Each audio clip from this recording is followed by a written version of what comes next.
Bonjour à tous, moi c'est Clélia et je suis mentor au sein du mentorat et aujourd'hui on va pouvoir interviewer Gwendoline. Comment tu vas Gwendoline? Ça va super bien, et toi? Ça va, merci beaucoup.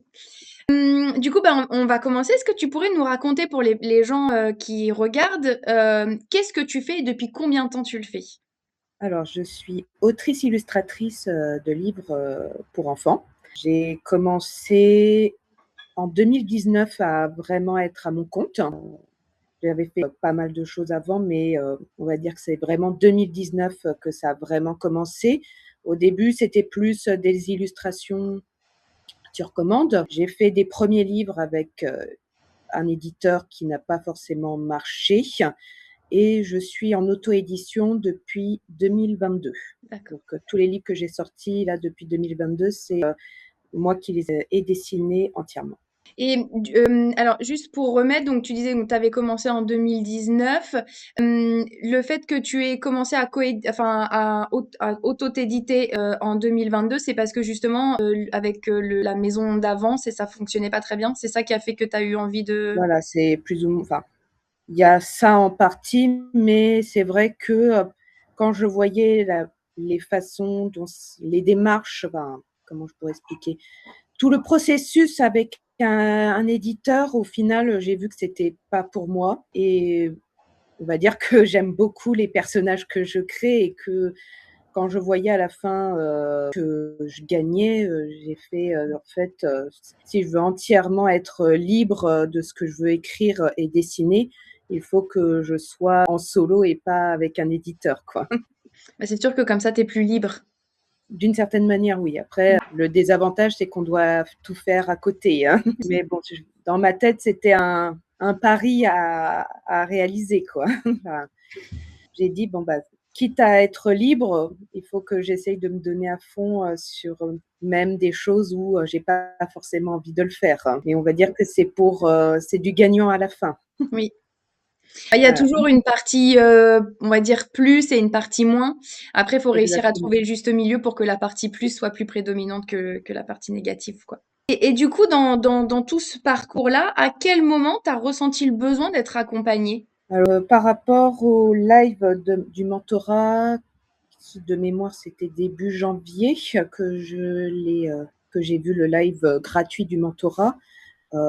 J'étais aussi dans une période où je perdais un petit peu pied, où je savais plus trop dans quelle direction me diriger, perdais confiance en moi. Enfin, c'était une période un peu compliquée. Et plus le temps avançait, et plus je sentais que oui, j'avais besoin de conseils, que quelqu'un vraiment de professionnels sur les réseaux sociaux viennent m'indiquer ce qui allait, ce qui n'allait pas, justement pour repartir sur de bonnes bases, pour justement avoir un envol sur les réseaux sociaux, me sentir un petit peu plus à l'aise avec les réseaux, parce que c'est vrai que c'est quelque chose où j'ai jamais vraiment réussi à me sentir bien dessus jusqu'à maintenant. Donc, on va dire que oui, j'avais vraiment besoin d'une, on va dire, d'une main sur l'épaule pour pouvoir et de et d'avoir un guide, quoi. Parce que là, du coup, tu nous parles, je pense que c'est du coup le challenge des 4 jours, c'est ça, c'était les 4 jours que tu as C'était ça, oui. participé. Du coup, est-ce que tu cherchais déjà avant de rentrer dans ce challenge ou c'est juste une pub qui est passée comme ça par hasard, bon timing, bon moment, et t'es rentré dedans? Ou tu as eu peut-être un moment, tu sais, souvent, il y en a qui ont des moments de peur ou qui se disent, je sais pas si j'y vais. Comment t'étais à ce moment-là? J'avais déjà cherché quelques mois auparavant, et je pense que le déclic, parce que de mémoire, je ne cherchais pas à ce moment-là, c'est vraiment du pur hasard. Je pense que enfin, de mémoire, j'étais sur Insta et là, et je vois justement sur la publicité que c'était écrit que c'était un accompagnement pour les artistes. Enfin, ceux qui étaient vraiment, c'était vraiment du coaching spécialement pour artistes. Et je pense que c'est là que ça m'a fait un déclic en me disant, bah là, si c'est vraiment pour le domaine où je suis, ça sera bien mieux qu'un coach Instagram qui fait un global et qui vise pas forcément notre catégorie, en fait. Donc c'est pour ça que dans ma tête, je pense que quand je me suis inscrite, j'ai dit techniquement, si c'est pour les artistes, ça devrait mieux me correspondre et ça devrait donner des instructions qui correspond vraiment à ce qu'on doit vraiment donner en tant qu'artiste, en tant qu'auteur et illustrateur dans mon cas, pour mieux cibler correctement plutôt que donner quelque chose d'un peu vague. Voilà. Et je pense que c'est ces termes-là qui ont fait que j'ai dit pourquoi pas, essayons. Au début, c'est vrai, j'étais en mode bon, au pire, c'est 4 jours. J'aurais 2-3 petits tips. Et j'ai dit, et si je vois que finalement ça me correspond pas encore, bah, je pourrais passer mon chemin. C'est pas et au final, bah, lors du rendez-vous pour m'inscrire, bah, j'ai dit bah en fait oui, allons-y. OK. Alors, je fais un petit récapitulatif. Donc, tu nous as dit 2019, donc tu écris, tu passes par une maison d'édition et puis c'est pas vraiment les résultats que tu attendais. Du coup, 2022, tu auto-édites tes livres. Et puis là, donc, on parle de 2025 quand tu as découvert le mentorat et que tu es rentré dans le mentorat, ou janvier de 2026? Janvier. 2026. Donc, du coup, bah, entre 2026, il y a quelques années qui se passent et là, tu ressens le besoin d'être accompagné et puis là, tu vois la pub et du coup, tu rentres dans le mentorat. Est-ce que tu peux nous parler un petit peu de ton parcours avec ta formatrice, un petit peu les choses sur lesquelles vous avez travaillé et qui t'ont aidé justement à développer ton activité? Alors, bah, déjà, je tiens à dire que Justine a été d'une très grande aide. C'est on J'ai trouvé que oui, elle m'a vraiment bien accompagnée. Alors, elle a remarqué que j'étais vraiment quelqu'un qui aimait aller vers les gens déjà de base. Et c'est vrai que déjà, je faisais pas mal de salons, de conventions, enfin de marchés de créateurs. Et c'est aussi paradoxal parce que je suis une grande timide, hein, mais pourtant, c'est des moments-là et elle m'a repoussé justement à refaire des salons, justement, d'y retourner et vraiment d'inciter les gens à découvrir mes livres et, au pire des cas, à aller sur mes réseaux sociaux, quoi. On va dire qu'elle m'a donné les bonnes phrases, les bonnes accroches et redonné la bonne confiance pour enfin, je vais pas dire attraper, mais être sûr que les gens s'intéressent à ce que je réalise. Et de l'autre côté, pour les réseaux sociaux, justement, on regardait un petit peu mes statistiques, pardon, et on voyait que c'était, il faut dire que comme je gérais très mal déjà de base mes réseaux, j'ai dit bah quitte à refaire des réseaux pour repartir à zéro, pour dire que c'est vraiment un nouveau départ. On a revu donc quelques petites choses sur Instagram. Je joue aussi pas mal sur TikTok euh, au niveau des réseaux sociaux. Et on va dire que je commence à voir quelques petites améliorations par rapport à mon ancien compte, aujourd'hui oublié. Mais oui, on voit qu'il y avait pas, il y a pas mal de choses qui ont changé, qui ont évolué. J'ai commencé aussi à me faire un petit répertoire d'auteurs avec qui commence à pas mal s'entendre, avec qui on peut discuter. On va dire que ça emmène de fil en aiguille tout un petit réseau et déjà pour moi c'est une grande victoire à ce niveau-là. Et je sais pas si j'ai quelques ventes qui ont pu être effectuées justement via mon site. Après mon livre, et je l'ai découvert 2 jours là avant l'entretien.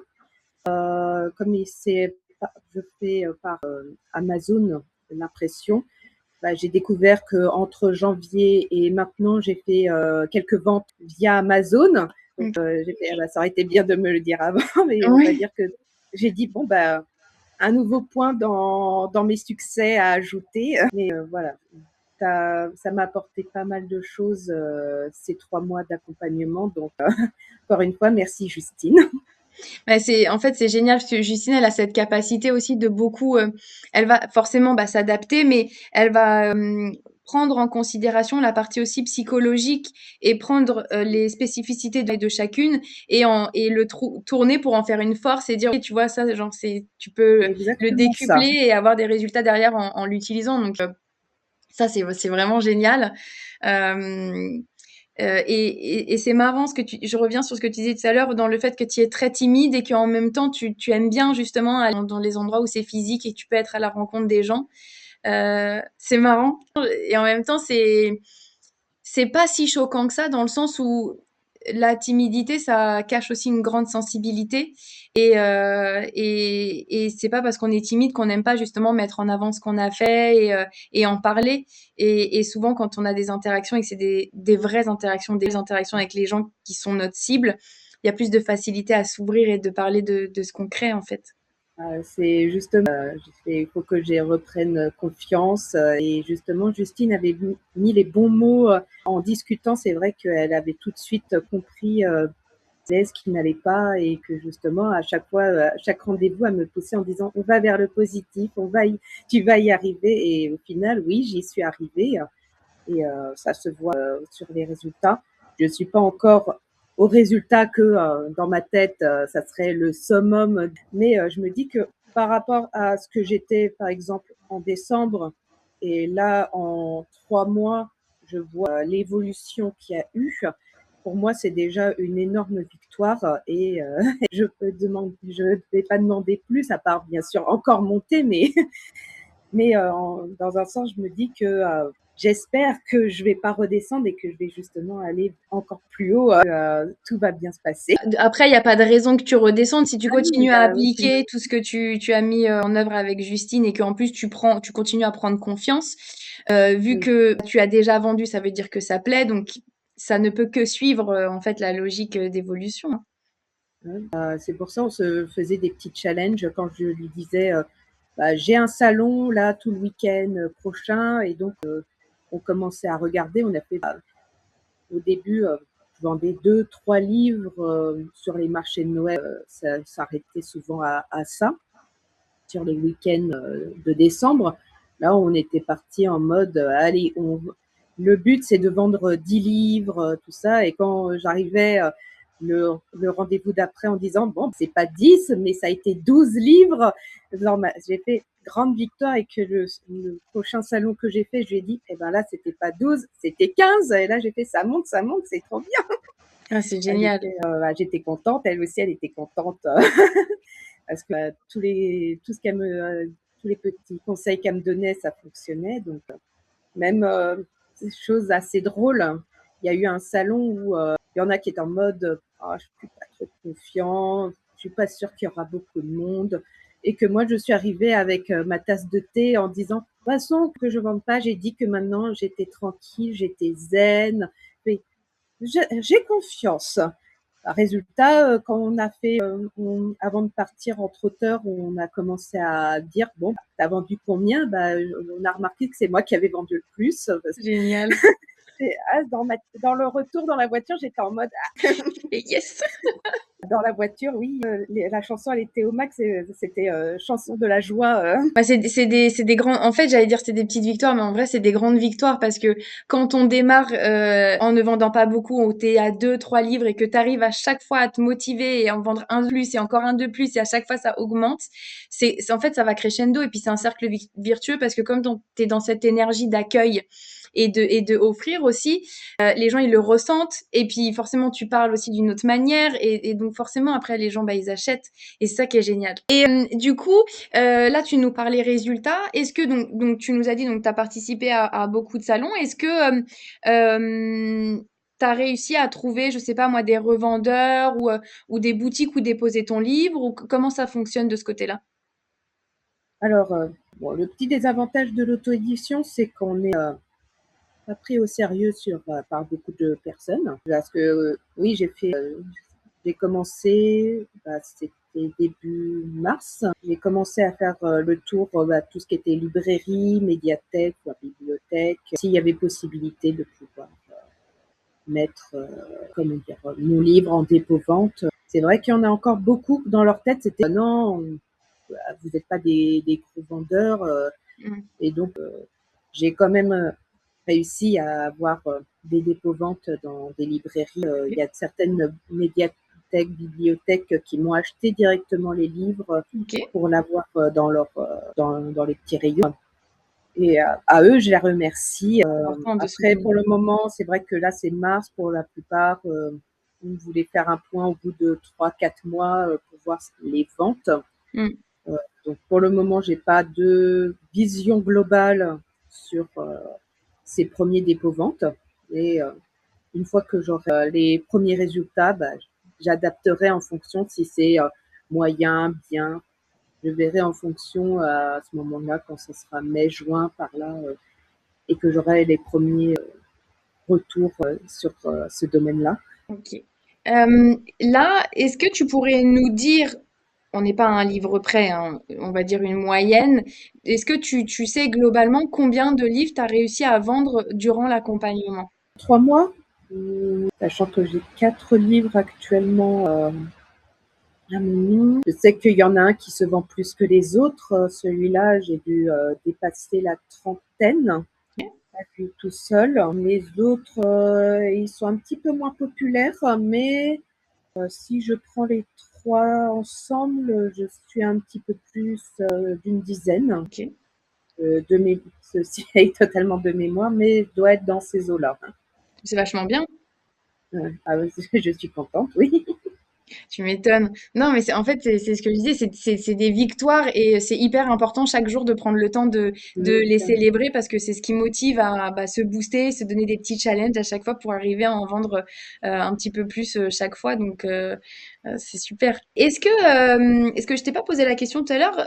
Donc, tu me disais que tu avais commencé en 2019, mais est-ce que, bah, que ce soit avant ou même là, durant l'accompagnement, tu fais ça à 100% ou est-ce que tu as un travail à côté? non, j'ai un travail à côté où, même si pour le moment c'est un petit peu bizarre, enfin, au moment où j'ai commencé l'accompagnement, on nous a appris que l'entreprise allait bien, mais que on était revendu et que pour le moment ça a été des mois un peu particuliers. Donc c'est vrai que ça m'a donné une sorte de boost supplémentaire pour me dire, bah, vu que j'ai une paye qui est divisée en 2 ou en 3 sur le mois, vu que ceux qui gèrent la paye oubliaient Ah des oui. fois des chiffres. Ah, mon Dieu. C'est pour ça, j'ai dit, bon, bah, il y avait des moments, j'ai dit, bon, bah, il y a un boost supplémentaire si je veux être sûre d'avoir quand même un peu d'argent sur mon compte. Faut vendre un petit peu. Bon, il y avait des fois, oui, s'il y avait un petit peu ça, mais bon, plus le temps avance, plus ça commence à revenir normal et donc je peux à nouveau respirer et me dire, bon, bah, les ventes, je peux être un peu plus tranquille sur cette zone-là.